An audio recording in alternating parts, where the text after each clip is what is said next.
selon vous, quelle est l'action la plus urgente à entreprendre face à la crise environnementale? Je vous laisse réfléchir 5 secondes. Si vous avez quelque chose dans le cœur, dans l'esprit.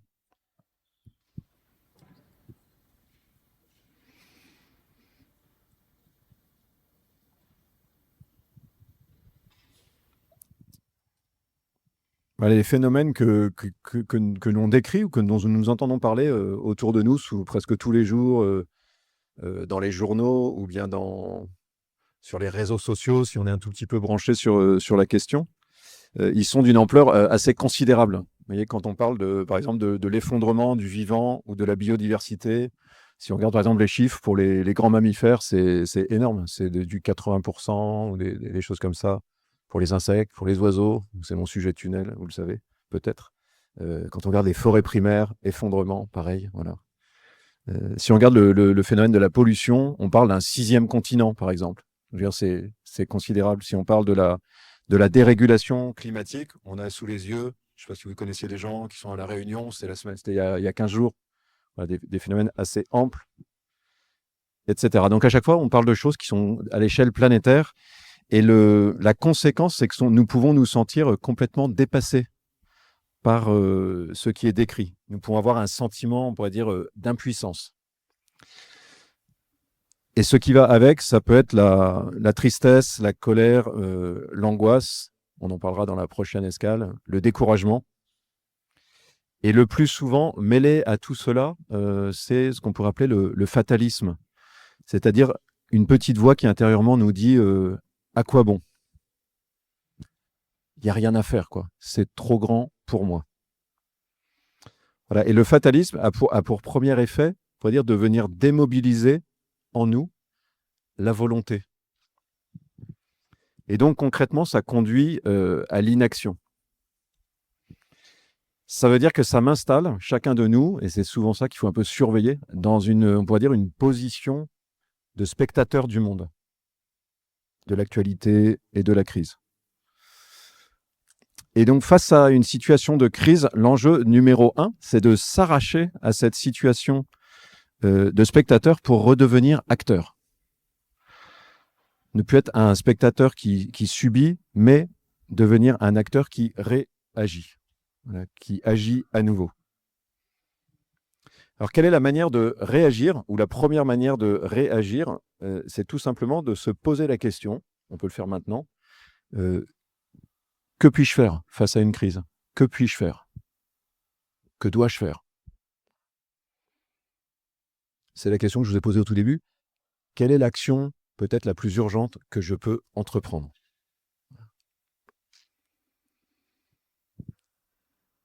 D'où le mot peut-être qu'on a choisi pour commencer cette série, c'est le mot de combattre.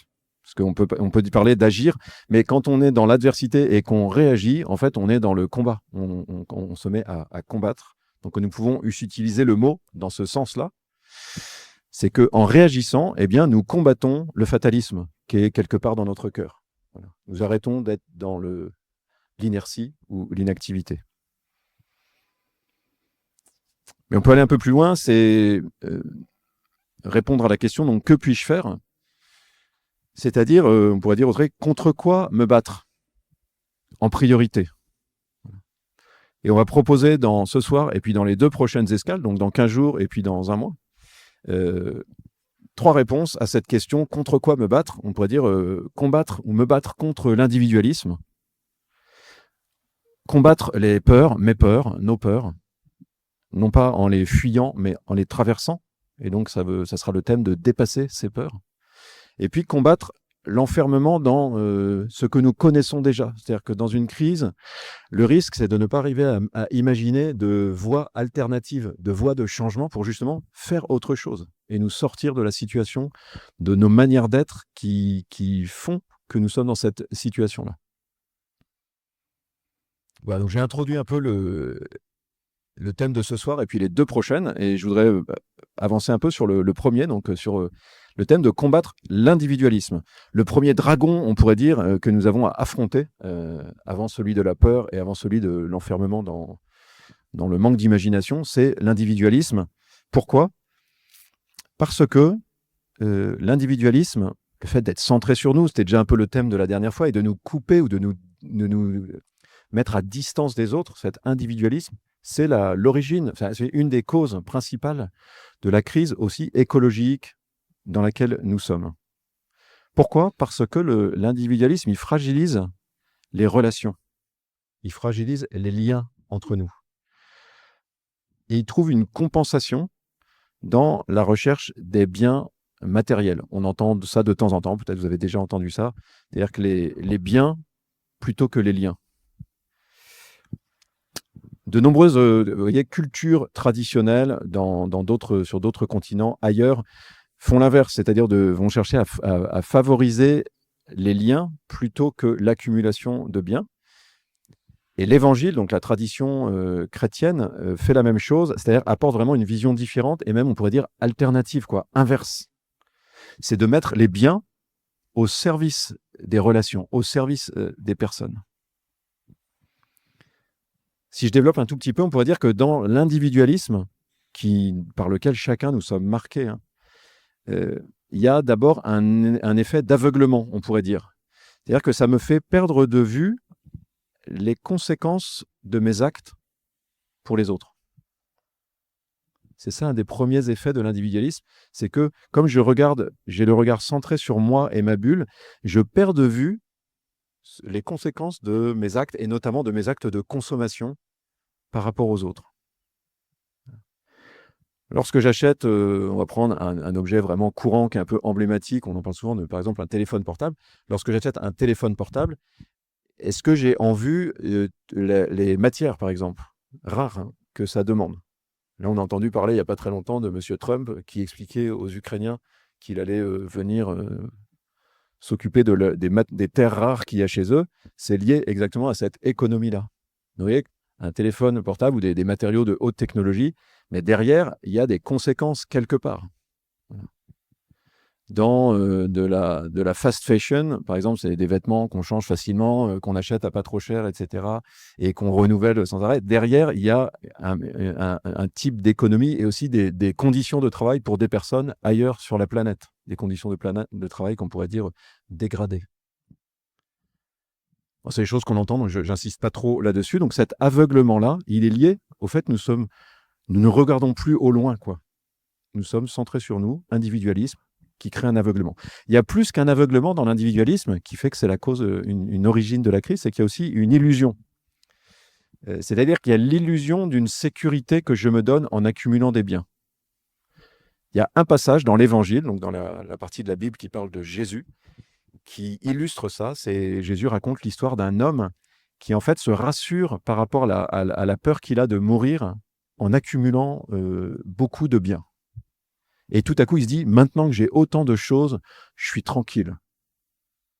Et là, Dieu surgit et lui dit, mais tu rêves. Ce soir, si ça se trouve, tu vas mourir. Donc, illusion de sécurisation, de sécurité psychologique par l'accumulation des biens. Il y a un mirage, quoi. Et ça, c'est bien d'en prendre conscience et d'arriver à le réaliser. Et puis, un troisième effet, c'est qu'il y a plus qu'une illusion, c'est qu'il y a même une perversion, on pourrait dire. Et là encore, en tout cas, dans notre tradition, dans la tradition qui est la mienne, chrétienne, c'est encore l'Évangile qui apporte cette lumière de manière très forte, c'est qu'il nous dit clairement que tout l'ordre de l'économie, tout l'ordre de la circulation des biens, il n'est pas autonome, il n'a pas une valeur en soi, il est au service des personnes. Et plus que ça, il est au service de la communion, c'est-à-dire des relations entre les personnes. Et donc, si les biens ne servent pas à la croissance des relations, eh bien, en fait, c'est une perversion de l'usage des biens matériels. Les biens sont faits, on pourrait dire, pour circuler. Les biens sont faits pour être échangés. Voilà. Là, il y a une autre parabole dans l'Évangile, un petit passage où Jésus raconte une histoire avec un homme qui utilise ses biens de manière extrêmement gratuite, quoi, vraiment pour faire du bien aux personnes, au point que ça choque certains, parce qu'ils disent, nous, tu nous donnes que ça, alors qu'on a bossé toute la journée, les autres, tu leur donnes la même chose.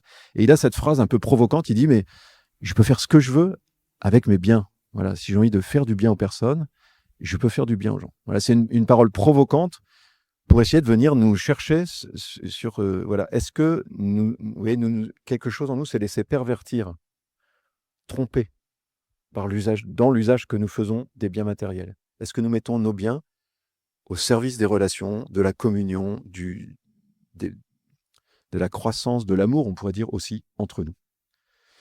Voilà, donc l'individualisme, origine, on pourrait dire une des origines de la crise, mais il y a plus, c'est que l'individualisme, c'est aussi un facteur de propagation de la crise, d'augmentation de la crise. En quel sens? C'est que l'individualisme nous fait perdre de vue ce que nous avons, on pourrait dire, en commun, ce qui nous appartient en commun, ce que nous avons à faire ensemble, ce que nous sommes appelés à vivre ensemble. C'est pour ça que c'est toujours réjouissant de se retrouver et de vivre un événement commun où nous ne sommes pas chacun dans notre chambre simplement ou dans notre salon en train, même si on peut écouter le podcast de l'Escale, mais on peut aussi être là ensemble et vivre un événement.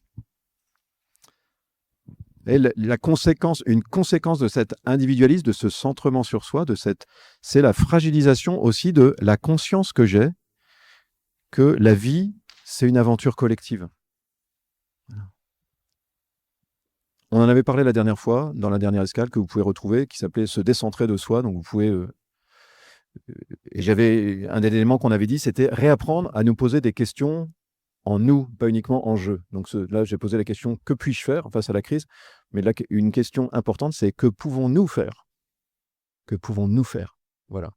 Déjà une question où on sort un peu de l'individualisme. Et enfin, l'individualisme, c'est pas simplement une origine de la crise, c'est pas simplement un facteur de propagation de la crise, mais par certains aspects, c'est la crise, enfin, c'est une dimension même de la crise. C'est-à-dire qu'aujourd'hui, vous voyez, si on se dit c'est quoi le problème en France, demandez à des associations, vous voyez, qui sont dans le social, etc., demandez à plein de gens engagés là-dedans. Dans l'Église, il y a beaucoup de monde. Une des premières choses qu'on constate, c'est que les gens souffrent. Une des premières causes de souffrance en France, aujourd'hui, c'est la solitude. C'est-à-dire, c'est un versant, on pourrait dire, de l'individualisme. Parfois, on a en tête que ça concerne beaucoup les personnes âgées, et c'est vrai, avec le vieillissement, souvent, aujourd'hui, on se retrouve dans des situations où les gens vieillissent tout seuls, et c'est difficile. Voilà. Mais en fait, on a vu au moment du Covid, d'une manière particulière, que ça touchait de manière très forte aussi les plus jeunes. Et vous voyez, la classe des 18-24 ans, vous voyez, la classe étudiante. Au moment du Covid, moi, j'avais un ami qui était aumônier d'étudiants, qui s'occupait un peu d'étudiants. Il a dit le nombre d'étudiants qui étaient enfermés tout seuls et qui étaient dans une solitude, mais vraiment dramatique, c'était considérable. Donc, vous voyez, les deux populations les plus sensibles, c'est les personnes âgées et les autour de 18-24. Vous voyez, le moment où je décolle de la maison et je peux me retrouver complètement isolé parce qu'on est dans cette culture-là. Voilà. Compliqué. Mais l'un d'entre vous, tout à l'heure, en m'entrant, m'a dit ça aussi. Il me dit, on est dans un monde, c'est blindé, le quartier, c'est blindé, mais il n'y a pas les relations, quoi. Voilà. Nous sommes là-dedans. On pourrait ajouter aussi, c'est pas négligeable aujourd'hui, vous voyez, la fragilisation du lien matrimonial, c'est-à-dire le recul du mariage, la multiplication des divorces, fait qu'il y a aussi, il y a beaucoup de personnes qui se retrouvent, des actifs qui se retrouvent, voilà, isolés, voilà, parents isolés. Donc la solitude, c'est une des composantes près de la crise, vous voyez, qui n'est pas simplement une crise de l'environnement, de l'écologie, c'est aussi en même temps une crise sociale. Et je terminerai simplement en disant, alors comment combattre cet individualisme? Je donne 3 directions qui peuvent nous encourager pour justement être dans une certaine combativité qui va nous redonner de l'énergie. C'est-à-dire que je ne suis pas juste à subir les choses, j'ai une énergie.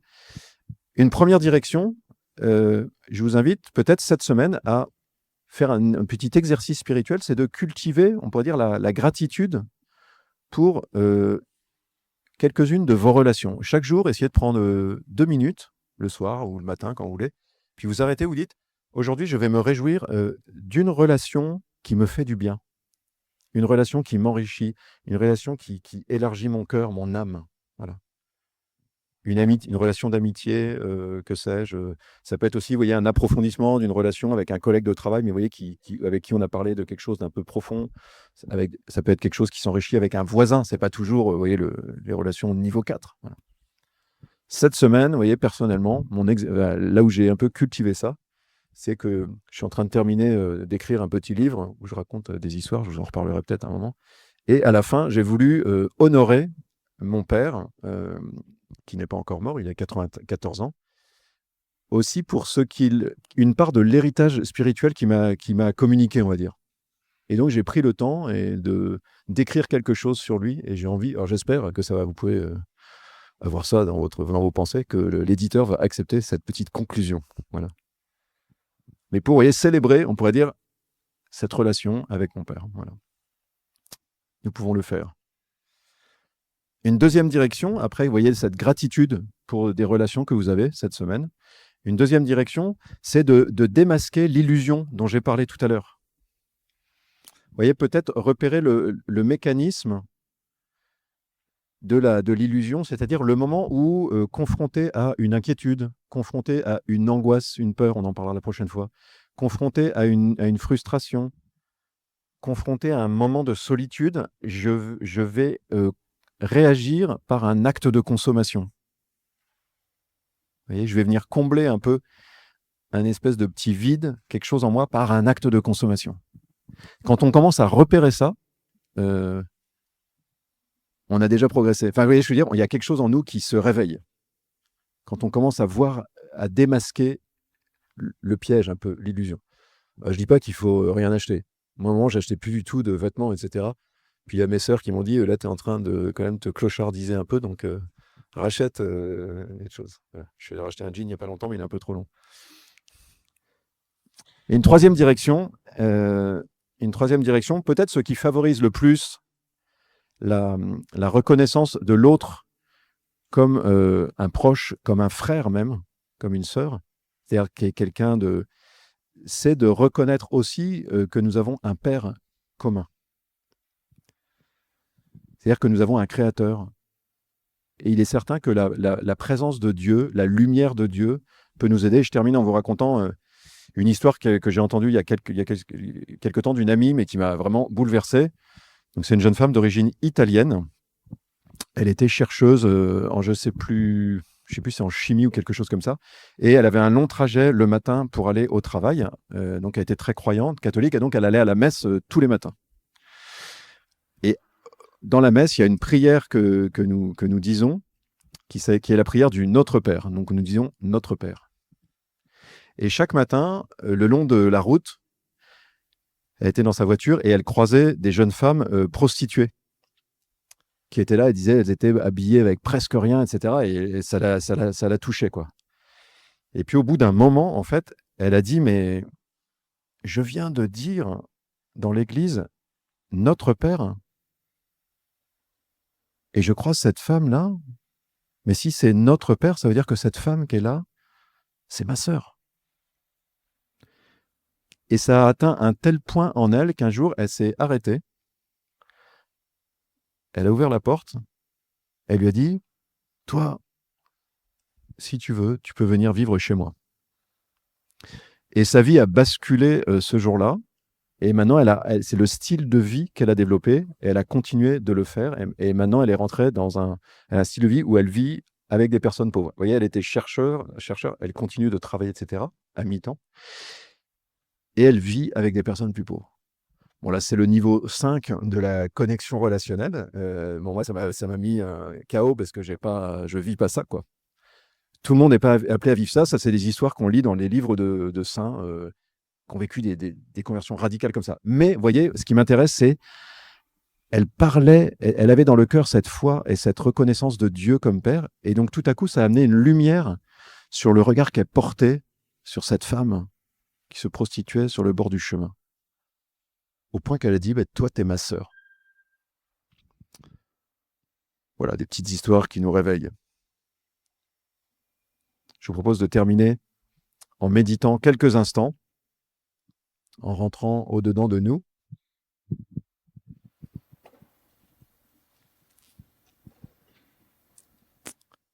Dans la Bible, au commencement de la Bible, c'est la 3e page quasiment, Dieu pose une question à l'homme, c'est la 2e question qu'il pose à l'homme. Il rejoint un frère qui vient d'éliminer, de mettre à mort son frère par jalousie. Voilà. Et donc Dieu s'approche de cet homme, Caïn, et lui pose cette question. Qu'as-tu fait de ton frère? Que vous croyez en Dieu ou que vous ne croyez pas en Dieu, je vous invite simplement, éventuellement en fermant les yeux si ça vous aide à rentrer en vous-même, peut-être juste à entendre cette question qui est dans notre cœur aussi d'une certaine manière, qui est dans notre conscience. Et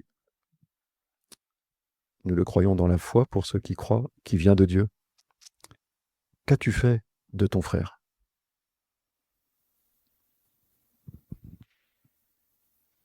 Ce week-end, j'étais avec un groupe de jeunes et l'un d'eux m'a dit, c'est cette question-là depuis 10 ans, elle me travaille. Elle me travaille. Alors lui, il n'a pas pris des gens de la rue chez lui, mais il dort en hiver régulièrement avec des gens de la rue pour créer la connexion, pour rejoindre le frère. Qu'as-tu fait de ton frère?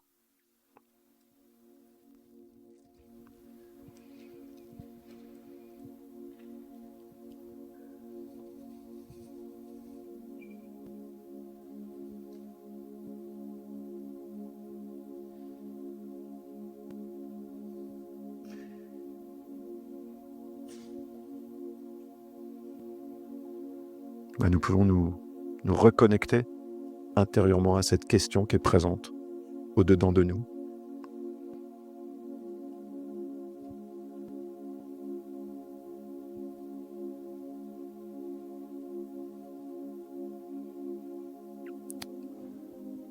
Pas uniquement comme une question qui nous écrase, mais aussi comme une question qui nous encourage à lever le regard.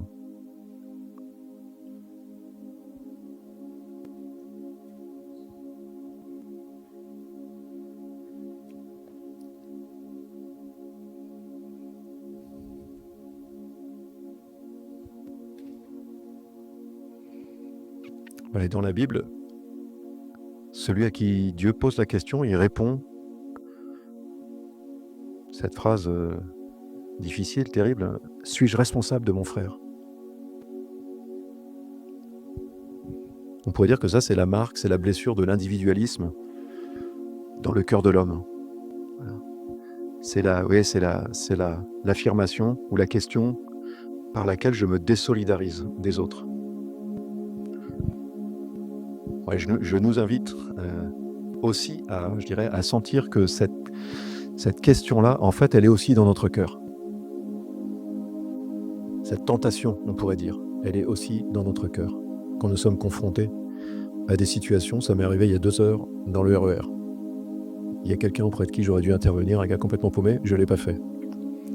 Suis-je responsable de mon frère? Vous voyez, c'est ça au fond qui était en moi, pour ne pas répondre à l'appel intérieur. Ouais, il est bon pour nous de reconnaître cette tentation, cette blessure qui fait jaillir un peu cette question, qui veut nous mettre à distance. Suis-je responsable de mon frère?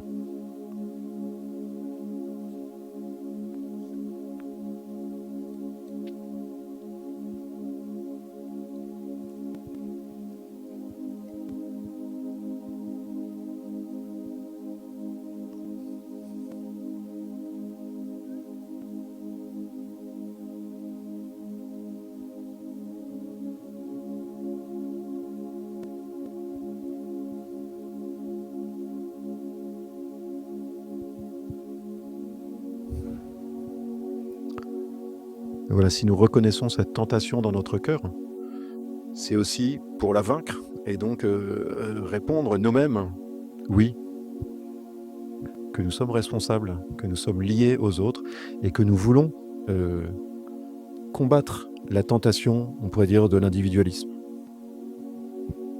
Donc c'est un moment ce soir, c'était un peu l'enjeu de ce thème aussi, c'est de pouvoir prendre, vous voyez, un peu une décision intérieure, de dire oui, je veux combattre cette tentation dans mon cœur.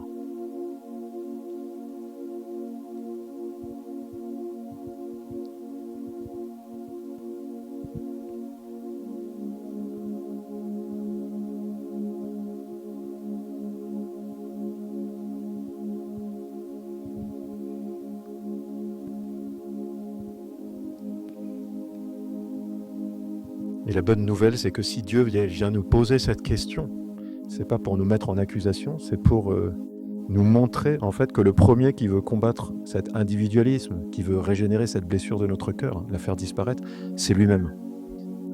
Et donc ceux à qui ça parle, je vous invite vraiment à poser cet acte de foi, que Dieu lui-même est l'acteur de ce combat. Dieu lui-même est le protagoniste qui veut créer du lien entre nous, qui veut nous conduire à la communion. Et donc nous ne nous battons pas seuls. Voilà. Donc accueillez ceux à qui ça parle, ou invoquez l'Esprit de Dieu en lui demandant de venir vous aider dans cette décision que vous prenez, de vous battre contre cette tentation de votre cœur.